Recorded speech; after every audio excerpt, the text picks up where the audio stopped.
तुमच्या ज्यावेळेस तुमचा नागरी सत्कार शिर्डीमध्ये झाला, तुमच्या हारामध्ये कोण हे तुम्ही आधी पाहिलं पाहिजे. या सगळ्या गोष्टी केल्या पाहिजे. ग्रोवर सारखा फायनान्स घोटाळा झाला, 1200 कोटी रुपयाचा.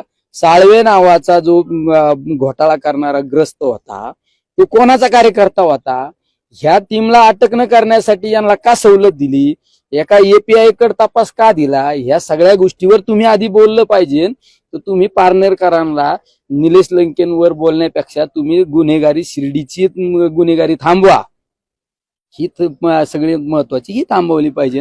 मग पारनेरकरांना बदनाम करा, निलेश लंकेनला बदनाम करा. ह्या सगळ्या गोष्टी तुम्ही या सगळा वेळ असा चुकीचा घालण्यापेक्षा तुम्ही कामात वेळ द्या. तुमच्या ज्यावेळेस तुमचा नागरी सत्कार शिर्डीमध्ये झाला, तुमच्या हारामध्ये कोण हे तुम्ही आधी पाहिलं पाहिजे. या सगळ्या गोष्टी केल्या पाहिजे. ग्रोवर सारखा फायनान्स घोटाळा झाला, 1200 कोटी रुपयाचा. साळवे नावाचा जो घोटाळा करणारा ग्रस्त होता, तो कोणाचा कार्यकर्ता होता? ह्या टीमला अटक न करण्यासाठी यांना का सवलत दिली? एका एपीआय कडे तपास का दिला? ह्या सगळ्या गोष्टीवर तुम्ही आधी बोललं पाहिजे.